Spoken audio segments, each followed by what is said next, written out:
Hola, ¿qué tal? Muy buenas noches a toda la gente aquí de Nuevo Norte. Estamos en otra transmisión de Razón Popular aquí en esta plataforma y en esta ocasión vamos a hablar sobre el conflicto entre Israel e Irán, la conflagración bélica breve, relámpago, pero que tiene muchas connotaciones geopolíticas en el que como pasa casi siempre en los temas internacionales que tienen que ver con la guerra, pues Estados Unidos también ha estado involucrado.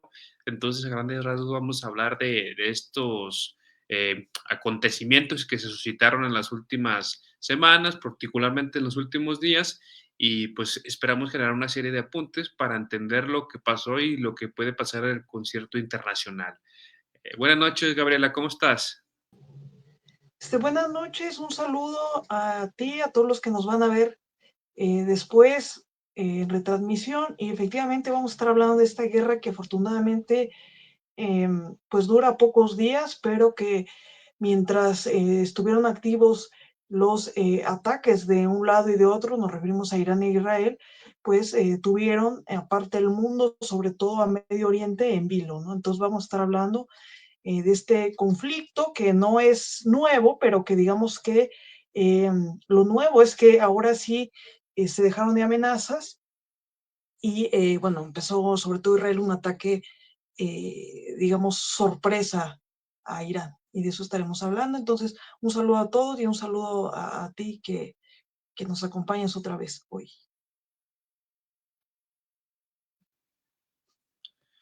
Sí, vamos a hablar de este tema tan importante para el mundo actualmente que ha suscitado una serie de cuestiones relevantes en el reacomodo geopolítico que se está dando a nivel internacional con esto que sabemos de la tripolaridad en ascenso que sigue configurándose y que pues este es otro episodio más, ¿no? De esa larga trayectoria que se viene suscitando, en el cual finalmente podemos entender que Estados Unidos pues siempre está detrás, ¿no? De Israel como potencia, digamos, geopolítica en Medio Oriente, que está constantemente configurando el campo, ¿no? El campo de países, sobre todo por lo que tiene que ver con las cuestiones de los intereses petroleros, de gases, etcétera, etcétera. Entonces, creemos que en primera instancia, pues Israel responde, ¿no? A ese digamos, ese alfil por parte de Estados Unidos en Medio Oriente y pues está constantemente ejerciendo presión sobre los demás países, ¿no? Eso en primera instancia. En segunda instancia, podemos señalar que, que también finalmente la cuestión de la tripolaridad implica que se estén generando la disputa por territorial en diferentes partes por recursos estratégicos, ¿no? Finalmente, más allá de todo, Israel siempre ha tenido una disputa, quizás el Medio Oriente, el país que tiene mayor recursos militares y energéticos es Irán. Digamos, un país, bueno, aunque están los países árabes, ¿no? Incluso Qatar, Arabia Saudita, etcétera, los Emiratos Árabes, pero digamos que son países ciertamente aliados de Estados Unidos, pero en cambio Irán tiene una cierta autonomía relativa con respecto al imperio norteamericano y siempre ha tenido una especie de resistencia, más allá de todas las cuestiones que se implican en el propio régimen iraní, tiene una autonomía que le implica ser un rival, ¿no? De Estados Unidos en el Medio Oriente, por supuesto de Israel, y que por tanto no sorprende pues este conflicto que se dio en los últimos días, ya que corresponde a una lógica belicista que se ha venido articulando, pues que se ha expandido mucho, pero que se ha intensificado con Netanyahu, ¿no? Con toda la cuestión que tenemos de su, digamos, su postura pues muy belicista en Medio Oriente, contra Palestina, que hemos visto constantemente, contra otros países de esa región y que en este caso no sorprende, ¿no? Vuelve a mostrarse esa rivalidad que tiene con Irán y pues nada más que antes siempre se miraba como una tensión geopolítica constante, pero ahora ya se pasó a la implementación, ¿no? De medidas eh, armadas, entonces eso es lo que generó mucho pánico social. En primera instancia, Irán, bueno, en primera instancia el conflicto de los dos países, ¿no? De Irán, de Israel atacando Irán y viceversa.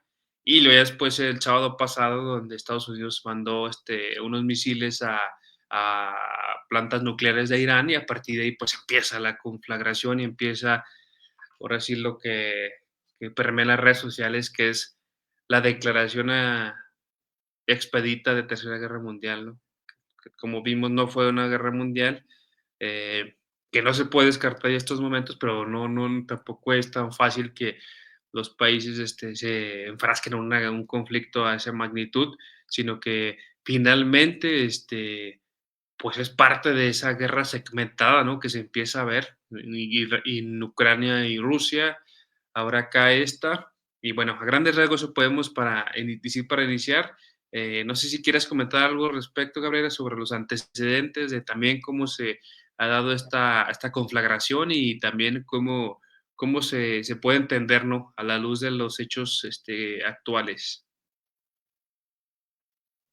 Pues efectivamente yo creo que para hablar un poco de los antecedentes, a mí me parece que una figura clave en todo esto, lamentablemente para mal, es Benjamín Netanyahu, ¿no? O sea, el primer ministro israelí, desde mi punto de vista, juega un papel crucial porque es el que está detrás de toda esta andanada de ataques, ya concretamente contra Irán, ¿no? Pero si nos damos cuenta, o sea, ya venía esta escalada de violencia. ¿En qué sentido, no? Desde mi punto de vista, desde que Israel ha estado ya desde hace más de un año en los medios de comunicación y que es a veces muy difícil hacer un análisis de lo que significa Israel.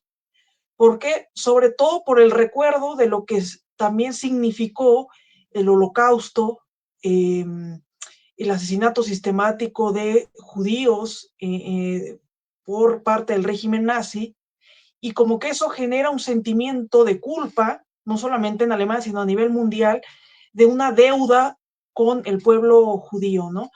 Pero yo lo que considero, o desde mi punto de vista, que eso a veces obstruye la posibilidad de analizar lo que significa Israel.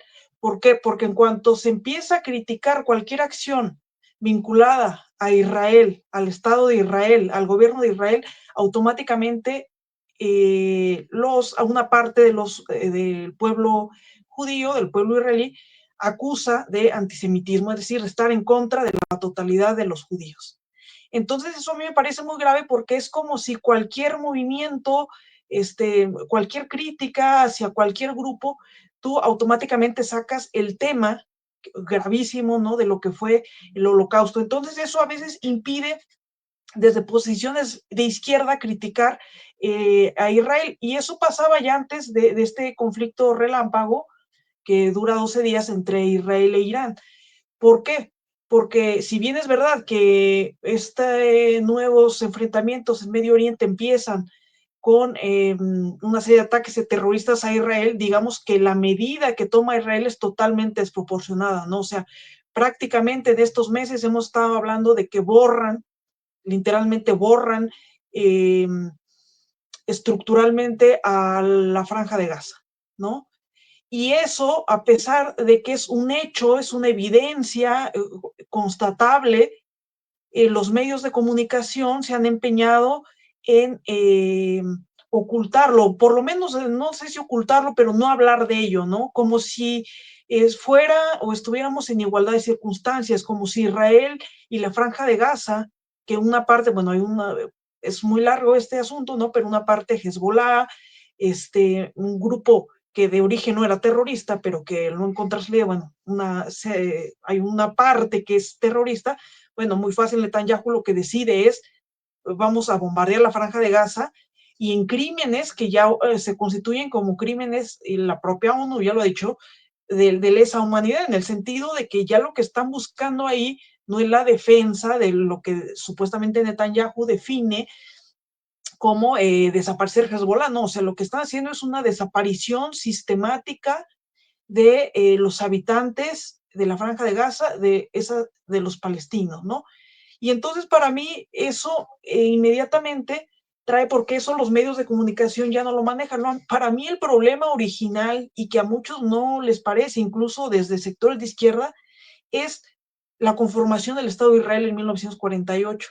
Es decir, es un Estado que, con todo el respeto del mundo, para todas las religiones, desde mi punto de vista no está más que basado, por una parte, en este sentimiento de culpa que se genera después de la Segunda Guerra Mundial, pero también está basado, y eso es lo que a mí me parece absolutamente incomprensible, en la idea de que ese pedazo de territorio que desde hace siglos ocupaban los palestinos es supuestamente, con el Antiguo Testamento, la tierra prometida, y entonces Israel tiene entonces el derecho de asentarse en un lugar donde, desde mi punto de vista, ya había gente que tenía siglos ahí, que eso era constatable, era histórico, y que entonces se niega sistemáticamente esa verdad, porque desde mi punto de vista, ese Estado, y con todo el respeto, no debió de haberse asentado en territorios donde ya había población viviendo, porque lo que generó es esto, ¿no? No solamente un exterminio sistemático de la población que ya había ahí, los palestinos, a través de, pues eso, ¿no? También de los denominados colonos que van, invaden lugares de los palestinos, etcétera, sino que desde mi punto de vista también se crea todo una enemistad y conflictos entre todos los países ahí de Medio Oriente, ¿no? Esto uno pensaba que con el contexto de la Guerra Fría, bueno, eso estaba ahí entre el bloque socialista y el bloque capitalista, pero vemos que aún después de la caída de lo que significó el socialismo, digamos, real, sigue existiendo este conflicto entre, por un lado, los países bueno, apoyados por Estados Unidos, y por otro lado, otro bloque que no se identifica con Occidente, ¿no? Entonces, venimos arrastrando todos esos, y mucha gente, o sea, y no se atreve a hacer esto porque, por lo que representa el pueblo judío, pero creo que por eso deberíamos de analizarlo y de matizar, pero también de ver cómo la humanidad, como es cambiante y como es algo abstracto, no nos encontramos como un pueblo, como el judío, que ha sufrido tanto a lo largo de la historia, y que esta vez, a través de su gobierno, del gobierno que encabeza Netanyahu, un gobierno de extrema derecha, está haciendo lo que está haciendo con una población como la de Palestina, ¿no? Entonces eso es lo que parece un poco como sorprendente. Y luego lo que sucede es que Netanyahu, como en este tiempo no ha habido poder humano, porque tiene el apoyo de Estados Unidos, y además Europa no hace otra cosa más que replicar lo que dice Estados Unidos, pues no ha habido quien le pare o le ponga un alto a Netanyahu. Y lo que se le ocurre hacer, en algo que no teníamos previsto, es que efectivamente a la tarde del 3 de junio ataca Irán, argumentando en un primer momento que tienen esto, que siempre se ha traído armas de destrucción masiva. Y no solamente eso, o sea, que se tiene armas de destrucción masiva, y que, o sea, que van a acabar ahí con todo lo que tiene de producción de litio, y para fabricar bombas atómicas, pero esto lo hace sin aviso de nadie, o sea, lo ataca, y entonces eso es lo que evidentemente genera ahí un conflicto inmediato, porque, o sea, nunca se ha visto, no está establecido en el derecho internacional el hecho de que pues vamos a bombardear por si tienen, ¿no? Porque yo digo que las tienen, entonces bombardeamos. Eso es algo totalmente fuera de las reglas del derecho internacional, y como bien señalabas, ya viene toda esta escalada de que pues evidentemente Irán tiene que responder. Ahora, otra cosa es que Israel se asume como, no, después de esto, del pretexto que pone de que hay instalaciones que ya están fabricando una bomba atómica, y que es muy peligroso porque amenaza la existencia del propio Israel. Después cambia el discurso y dice: lo que queremos, la clásica, ¿no?, es liberar a los iraníes de lo que significa el régimen de los ayatolas, ¿no? Porque es un régimen antidemocrático, es un régimen que no da la libertad a las mujeres. Ahora se asumen ellos, ¿no? O sea, con esta siempre consigna de que tiene que venir alguien de afuera a rescatarlos, cuando siempre hemos sabido que todos esos supuestos rescates o liberaciones han sido un desorden, un desastre, y resulta que pues que cambian un poco de discurso, ¿no? Pero a mí me parece que aquí el elemento clave un poco es por qué los medios de comunicación hacen lo que hacen, es porque uno, Israel, o sea, que siempre te pueden acusar de antisemita ante cualquier comentario, y otro creo que es el papel nefasto que está jugando un personaje como Benjamín Netanyahu, ¿no? O sea, es un personaje totalmente de extrema derecha, que eso tampoco los medios lo dicen, y que está ocasionando todo este desbarajuste en la región, y que ahora hasta hace unos días se presentaba, como dijeran, el adalí de la liberación de los iraníes, ¿no? Porque el régimen del ayatollah es horroroso, y como los iraníes no pueden seguramente, entonces, efectivamente, entonces vamos, lo que nosotros hacer a intervenir, ¿no? Cambiando un poco este discurso, que siempre es como la vieja técnica que tiene Estados Unidos y Occidente en general para andar justificando intervenciones, bombardeos, ataques a lo que ellos consideran enemigos potenciales o reales. Así es, Francisco. Sí, ahorita que planteabas algo ahí, es necesario puntualizarlo porque una cuestión es el judaísmo como religión, otra es la cuestión de Israel como nación, o los judíos como nación más bien, la etnia judía, que sí existe dispersada a lo largo del mundo, porque hay que señalar que a veces hay naciones sin Estado, es decir, hay gente que se encuentra de diferentes países aunque no tenga un Estado, y los judíos históricamente habían sido durante siglos. Europa está lleno de judíos que pertenecían a la nación judía, que no importaba si vivían en Francia, no, en los Países Bajos, en España, incluso cuando emigraron a Estados Unidos al principio del siglo XX, etcétera, etcétera. Entonces era una nación sin Estado. Una cosa es la nación judía, una cosa es el judaísmo como religión, y otra cosa es el sionismo, ¿no? Como una expresión ultra digamos, los judíos como nación y judíos como religión, etcétera. Es una mezcla que implicaría analizarla en sí misma, pero los judíos no significa, digamos, eso también hay que empezar a diferenciarlo, porque también hay veces que nosotros consideramos que no se puede también minimizar, no se puede hacer un reduccionismo sobre lo que significa el fenómeno de Israel, porque también no se trata de caer en una condena de la gente de ahí, del pueblo israelí, porque finalmente pues pertenece, digamos, a unas circunstancias históricas y concretas, sino más bien es al régimen político, como lo he señalado, de Netanyahu, ¿no? Que tiene una lógica belicista ligada al imperialismo norteamericano, y que pues lógicamente trata de avanzar, ¿no? Pues para ir respondiendo a una serie de intereses, ¿no? Entonces eso es que es necesario puntualizarlo, porque a partir de ahí se puede empezar a disipar todas esas telarañas que vienen propias del fantasma del antisemitismo y demás, ¿no? Porque si no, pues caemos también en un manicaísmo propio pues de lo que se busca, ¿no?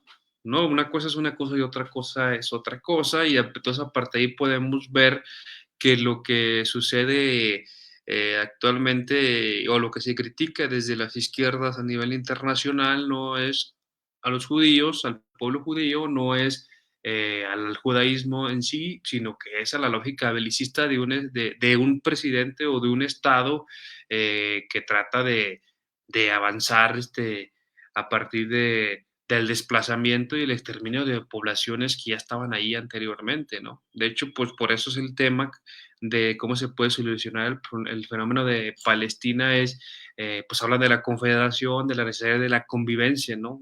Entre dos etnias, que son los palestinos y los israelí, que ya en la actualidad, aunque sabemos que los palestinos estaban antes de que se creara el Estado de Israel ahí a mediados del siglo XX, ya en la actualidad, pues ya la lógica implica que hay una pues una especie de confederación de convivencia pacífica, ¿no? Entonces es un tema largo, después hablamos de eso, del Yo nada conflicto más entre Palestina e Israel. señalar brevemente, o sea, porque sí, coincido en parte en lo que dices, o sea, no es lo mismo ser judío que ser sionista, no es lo mismo, el judaísmo, pero lo que yo sí considero es que, claro, el sionismo es una parte, la más conservadora de aquellos que creen que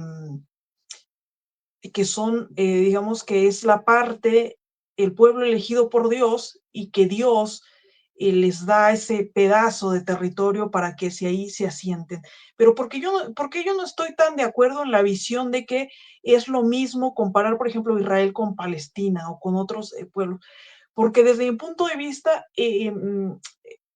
Israel viene, vamos a ir viciado de origen.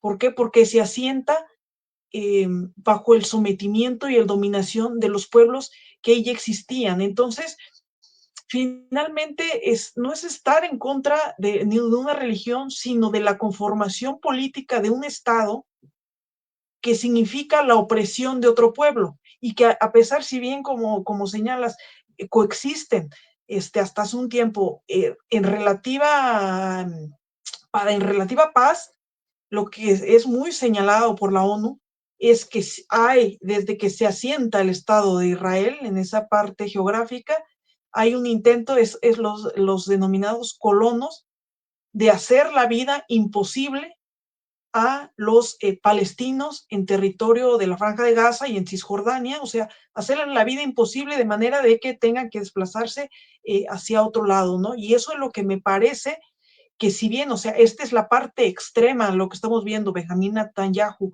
a la cabeza del Estado de Israel, de la extrema derecha, me parece que también hay responsabilidad de los que de manera activa han instigado y han hecho de la vida de los palestinos una vida, vamos a decir, miserable, ¿no? O sea, quitándole, expropiándoles tierras, que no tengan acceso a agua, servicios médicos, etcétera, ¿no? Entonces, ahí es donde a mí me parece que el Estado de Israel es el origen, la conformación y el asentamiento sobre los territorios que ya estaban habitados. Ahí es donde me parece eh, un acto profundamente desigual, desequilibrado y basado y originado en un momento en la opresión de una cosa sobre otra. Ahora, es verdad que judíos hay en muchos lados, ¿no?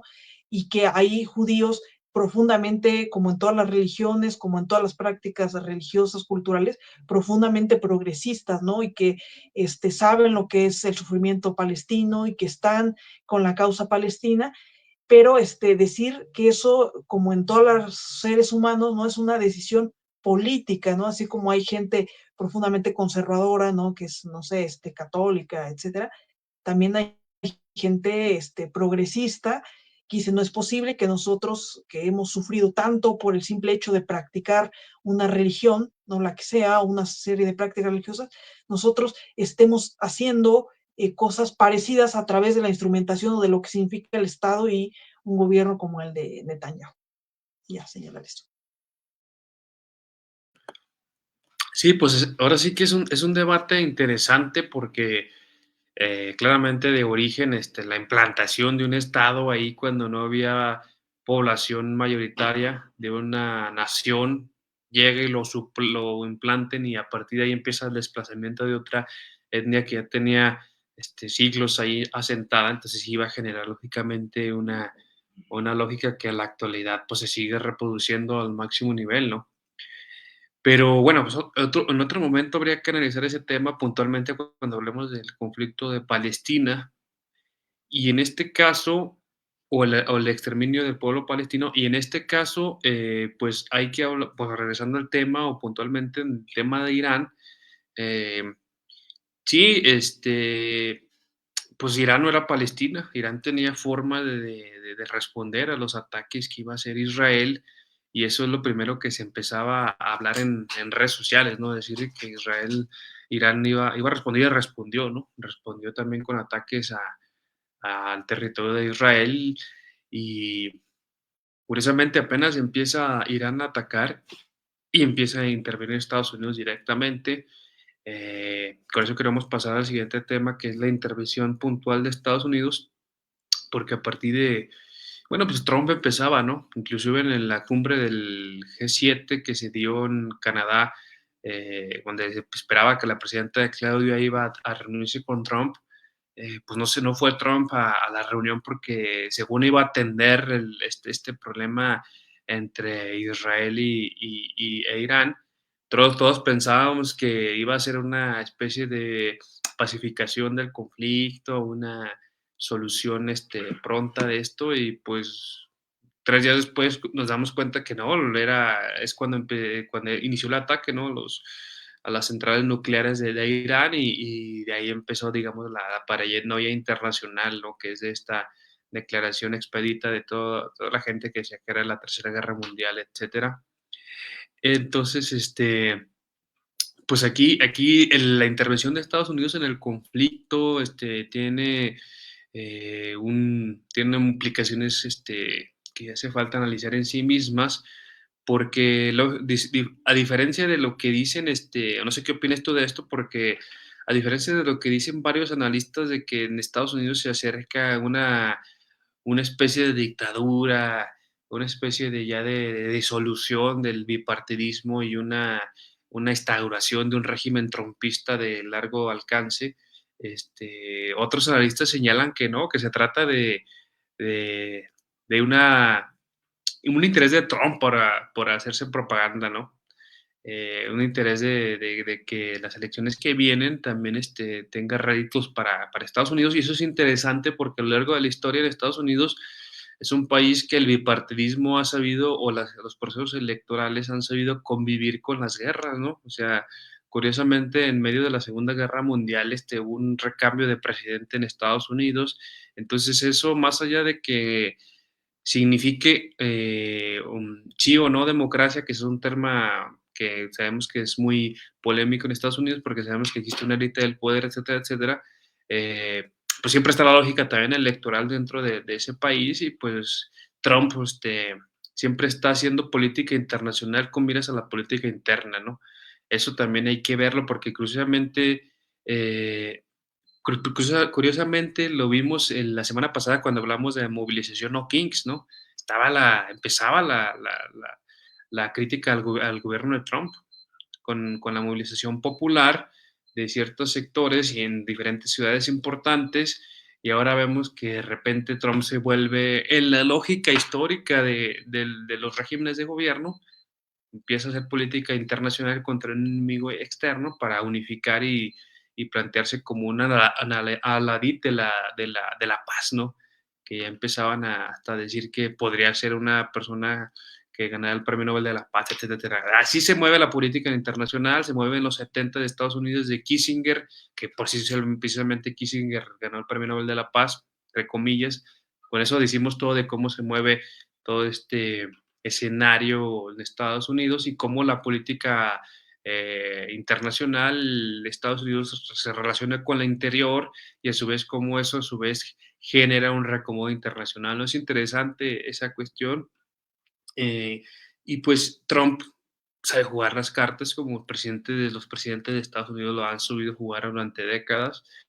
Eh, Interviene claramente con la lógica de beneficiar los intereses de Estados Unidos, con la necesidad de defender a Israel y sobre todo de pues meter ahora sí que pues, o sea, generar presencia ante esta cuestión que hablamos inicialmente de que se está generando un orden tripolar.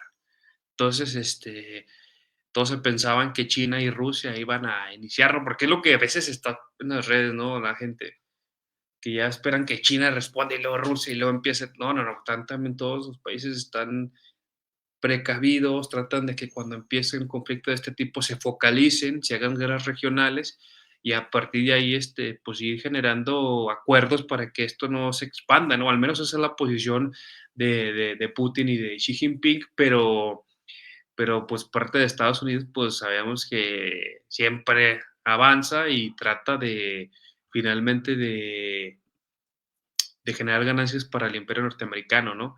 Entonces, no sé si quieras señalar algo así sobre el resto, Gabriela, sobre la intervención de Estados Unidos en este conflicto. Pues sí, efectivamente, dos actores, el otro actor, como bien señalabas, es Trump, ¿no?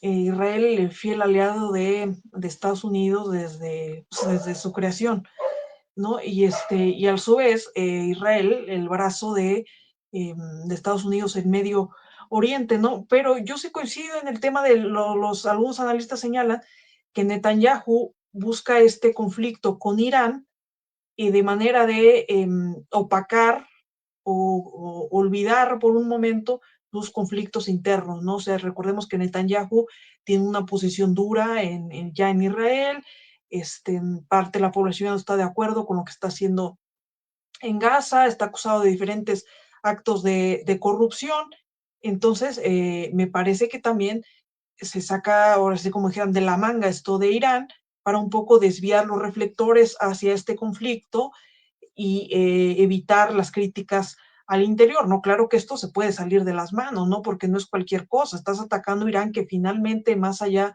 de lo que es el régimen de los ayatolas, pues es un país que tiene con qué defenderse, ¿no? Y bien lo señalabas, porque lo primero que impactó a muchos es que Israel, con este famoso domo de hierro que tenía para interceptar misiles, pues al final les falló, ¿no? Entonces, este, o más bien, a pesar de que logran interceptar algunos de los misiles provenientes de Irán, pues resulta que otros entran y sí causan destrucción, y además destrucción en lugares donde pues bases militares, en lugares donde operaba el Mossad, una serie de instalaciones que vaya que los iraníes también tenían bien identificado. Ahora, aquí también me parece que el detalle, cuando decían que quieren destruir eh, esta, este lugar que está, se supone, ¿no? Debajo de la tierra en Irán, donde ahí se produce todo el armamento nuclear,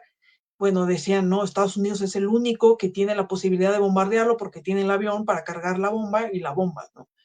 Pero creo que lo difícil aquí en esta situación es no solamente la bomba, sino que el daño que eso generaría, o sea, el hecho de que tú atacaras una instalación nuclear que daña eso, sería algunos es un Chernóbil, ¿no? Es destruir, pero a la vez que destruir, no es como destruir cualquier cosa, una casa, una instalación, ¿no? Finalmente están tratando ahí con, eh, con cosas, elementos que podrían generar una radioactividad no solamente en Irán, sino en toda la zona, ¿no? Entonces, eso creo que me parece muy peligroso y creo que es el clásico estilo de Trump, de estas bravuconadas que hace, que a veces siento que no tiene ni idea de lo que a veces como que está haciendo y a veces hay cosas que de pura suerte creo que le funcionan o a lo mejor los asesores ahí medio le ayudan, pero me parece que lo que ayuda en esto sí es la prudencia, que a pesar del ataque directo que estaban haciendo contra Irán, la prudencia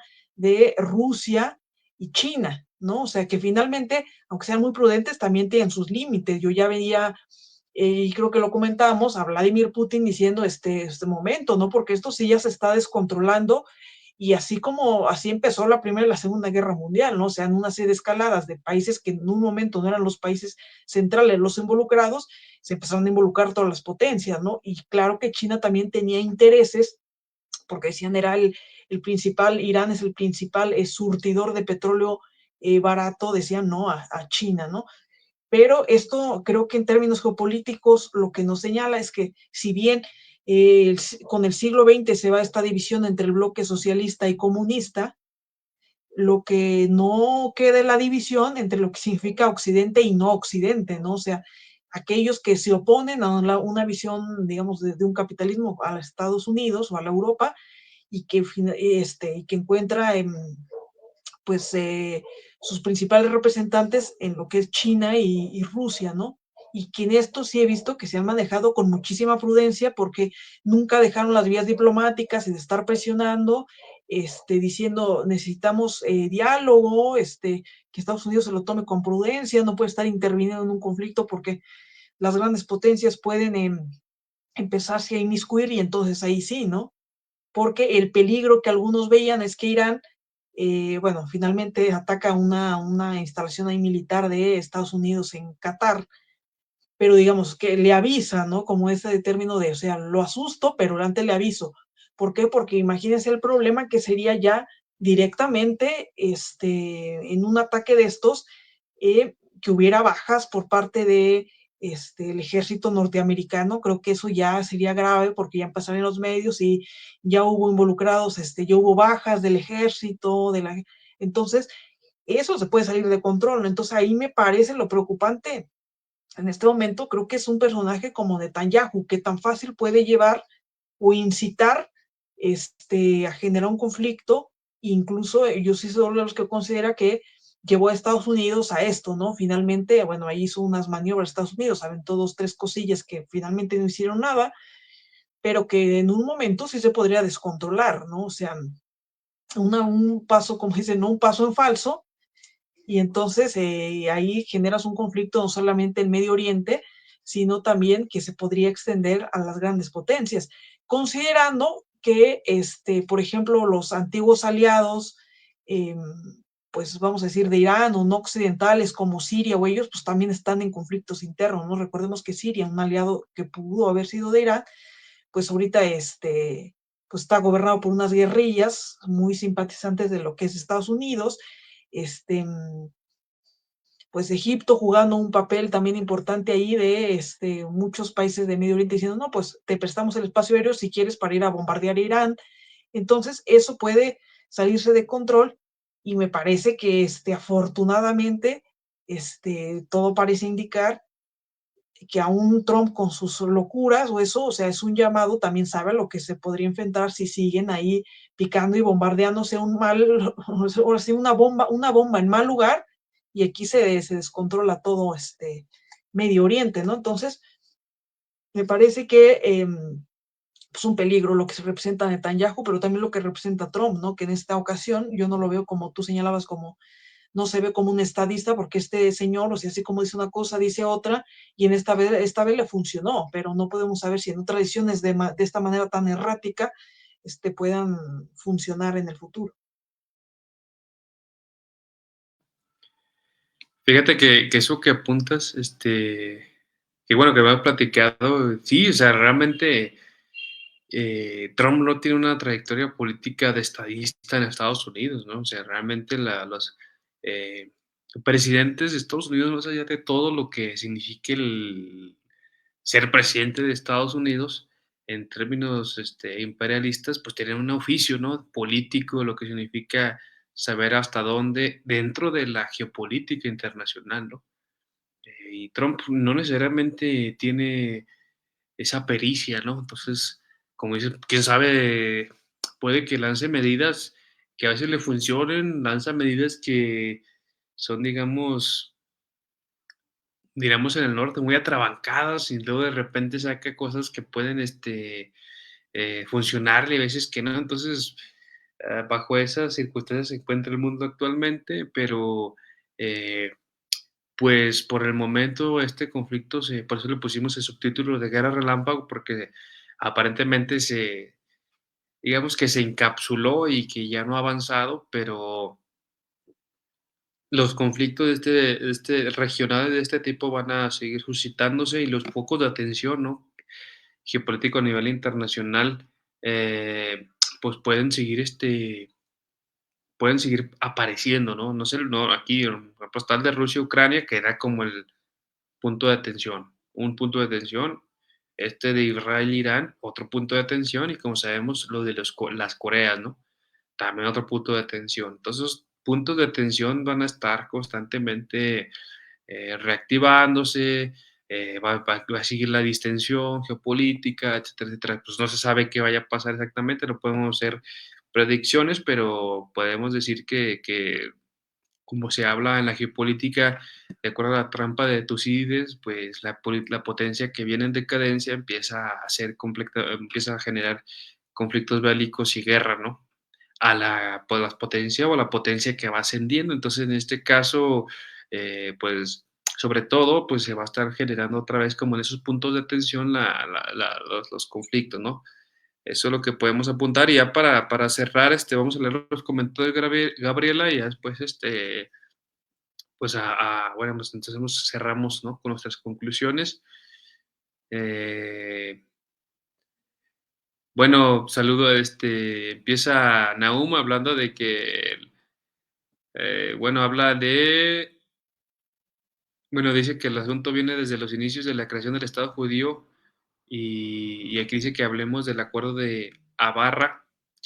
Le oye a Mario, saludos, Cordeles Quebrados, Paco y Gaby.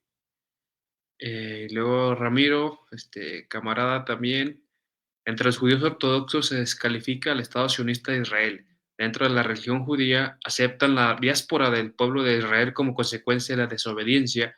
La realidad es que tienen desde hace décadas la visión de Estados Unidos de apoderarse de Medio Oriente por medio del ente de Israel.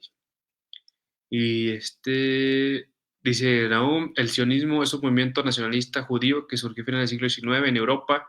Su objetivo principal es establecer y mantener una patria judía en la tierra de Israel, que se considera la tierra ancestral del pueblo judío. Dice, en esencia, el sionismo busca la autodeterminación y la condición de Estado para que el pueblo de Israel, en su tierra histórica, aquí también Osvaldo comenta, eh, Mario también manda saludos, creo que lo mencioné, y dice Nahum, las otras naciones árabes están cuidando sus recursos, entre ellos Qatar. Irán puso en jaque por primera vez el Estado judío. ¿Algo que quieres comentar, Gabriela?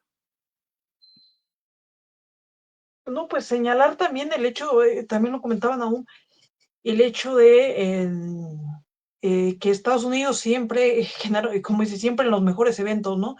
Todas las guerras, Estados Unidos, bueno, pero no solamente guerras, golpes militares, y vaya que lo conocemos aquí en América Latina, siempre ha estado presente inventándose argumentos, ¿no? Ya sea para defender la democracia, para liberar a determinado pueblo, y un clásico desde la guerra de Irak, recordemos, es que tal pueblo, Irak, y en este caso Irán, tienen armas de destrucción masiva, ¿no? Lo que se considera no armas de, pues, nucleares, ¿no? De destrucción, armas, sí, de destrucción masiva, y entonces eso nos permite a nosotros intervenir y bombardear y lo que, pues sí, lo que se ofrezca, ¿no? Entonces Estados Unidos siempre como imperio siempre ha tenido esta misma discurso.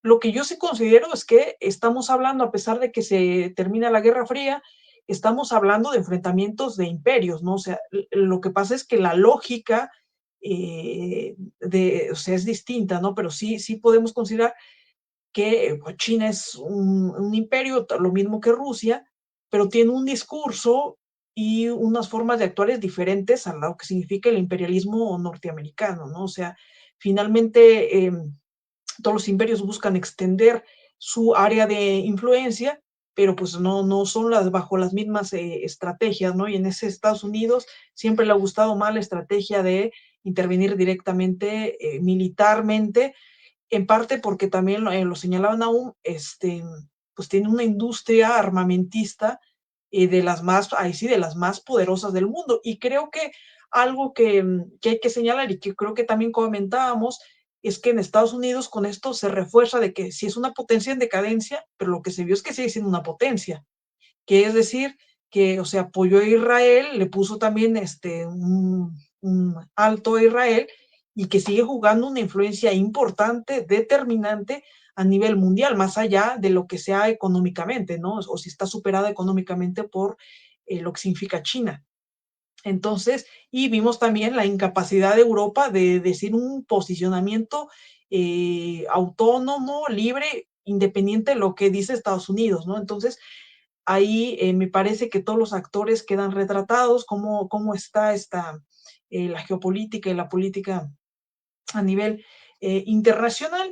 Y nada más señalar que luego hay que, es un asunto muy espinoso el que señalaban ahí, porque claro, o sea, los judíos están muy divididos, ¿no? Y sobre todo entender que exista un Estado, o sea, que antes exista un pueblo que no tenía Estado y que luego quieran conformar artificialmente un Estado y entonces que haya diferentes grupos, unos a favor, otros en contra, o sea, no todo es el sionismo, Eso es muy importante, pero hay que tocarlo con mucha, eso, ¿no? Con pinzas, porque ya sabemos que si no, todo te acusan de antisemitismo, pero es una cosa histórica porque sí también es un parte de una excepcionalidad de que no,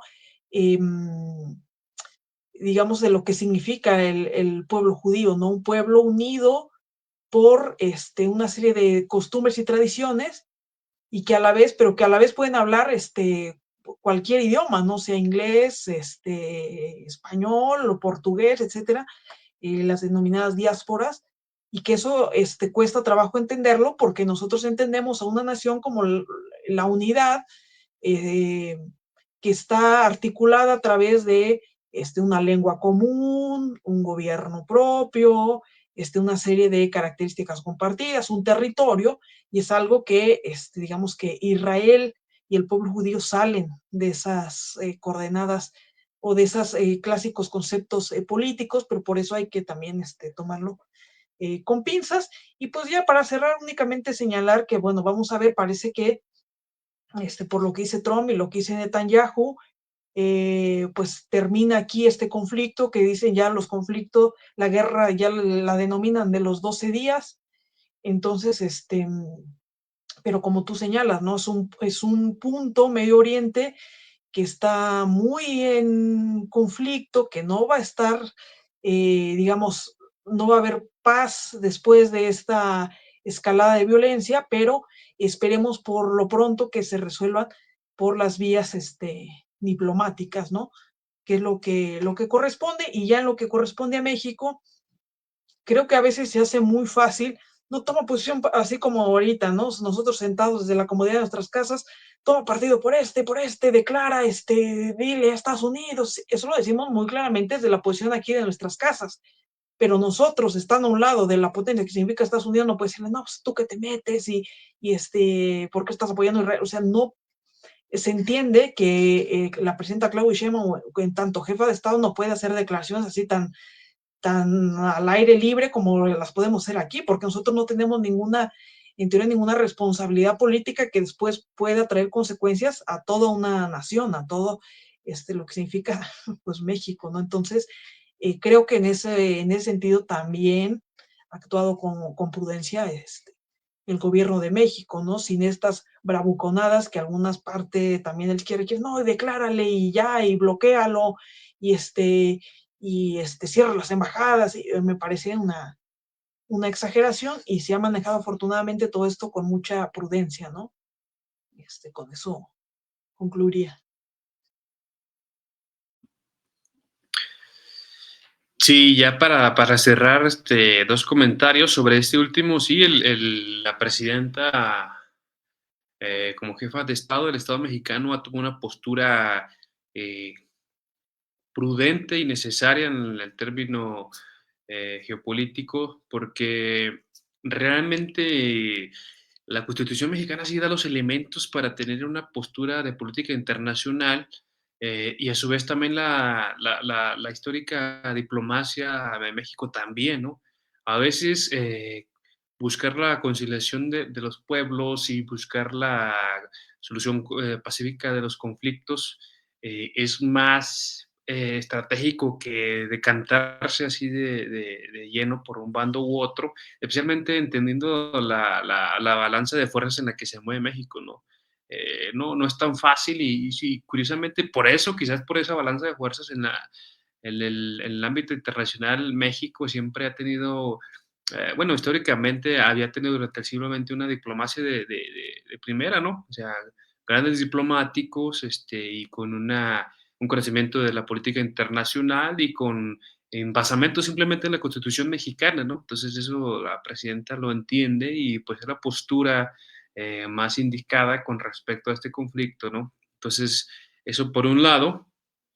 Por otro lado, ya para terminar, precisamente hoy en la jornada salió un artículo de Abraham Nuncio donde hablaba del Tribunal Russell de 1966 que se estableció de una serie de intelectuales, encabezado por Bertrand Russell, el filósofo británico, que lo apoyaron Jean-Paul Sartre, le apoyaron otros intelectuales a nivel internacional, donde se trataba de generar una especie de tribunal alternativo a la ONU que pudiera hacer crítica de lo que significaba los conflictos, ¿no? En ese tiempo la guerra de Vietnam y otros conflictos internacionales del momento, y que de alguna manera es una especie de registro alternativo que hace énfasis en las contradicciones que se presentan y que es necesario tenerla como, pues, como una especie de, de visión crítica de lo que no está haciendo la ONU, de lo que no está haciendo los organismos internacionales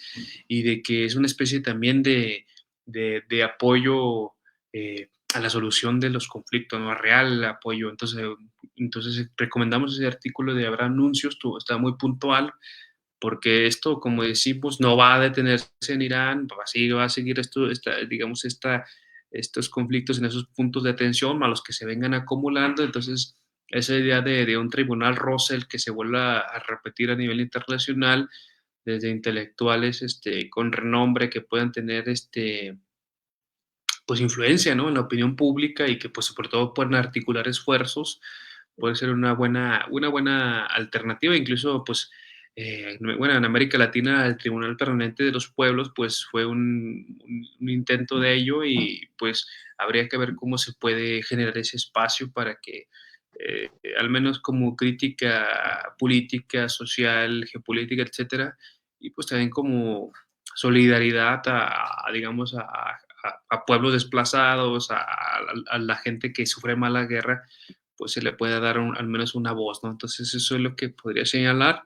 Y bueno, Gabriel, el último comentario, ya ahora sí, si quieres Sí, cerrar. fíjate esto que se nos pasaba y que tú bien apuntas, el tema de los organismos internacionales, como bien dicen, no sé, que están de florero, pues bien señalado, ¿no? O sea, así como la Liga de las Naciones no sirvió para evitar la Segunda Guerra Mundial, me parece que la ONU no sirve, o sea, lo podemos constatar con este evento, que no serviría para detener conflicto alguno, ¿no? ¿Por qué?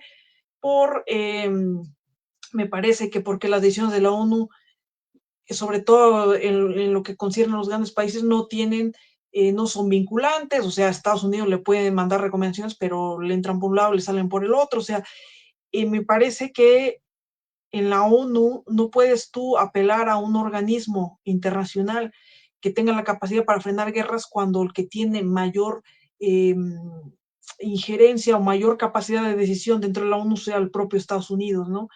Es el que crea las guerras, entonces no es el que puede mediarlas, ¿no? Entonces es muy difícil que un organismo como la ONU funcione, a pesar de que Guterres ha estado diciendo, no, es inconcebible lo que está haciendo Israel, o sea, eso no sirve de nada, ¿no? No es una voz que realmente pudiera incidir, y bien lo dice Nahum también en este sentido, que lo que impidió, lo que más cimbró a Estados Unidos no fue ni declaraciones de la ONU, ni lo que decían otros países, sino finalmente la posibilidad de que Irán cerrara el denominado ese estrecho de Hormuz, que decían, no hay momento, ¿no? Porque ahí pasa la mayor parte de los hidrocarburos que van a Europa y otras partes del mundo, y eso sí podría aumentar el precio de lo que son eh, pues los combustibles fósiles, ¿no? Y ahí sí ya no, ahí sí ya.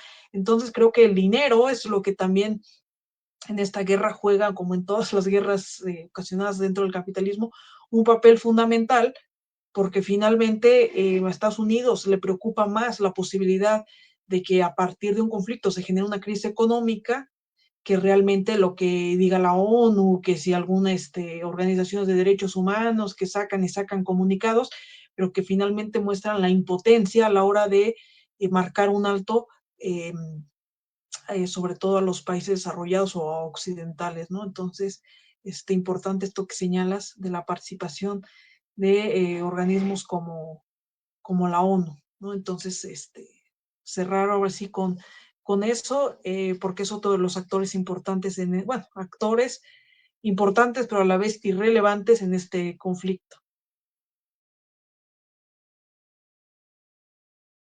Sí, la ONU, analizarla, se necesita un programa específico. De hecho, pues aquí vamos adelantando aquí un libro que interesante que ha sido últimamente que analiza esto del papel de la ONU en este contexto multipolaridad o tripolaridad de Augusto Zamora. Entonces, nomás ahorita adelantando bueno, recomendamos este libro y después habría que también hablar puntualmente del papel de la ONU en este conflicto y en los que se han suscitado y los que se van a suscitar lamentablemente. Entonces, pues nada más eso.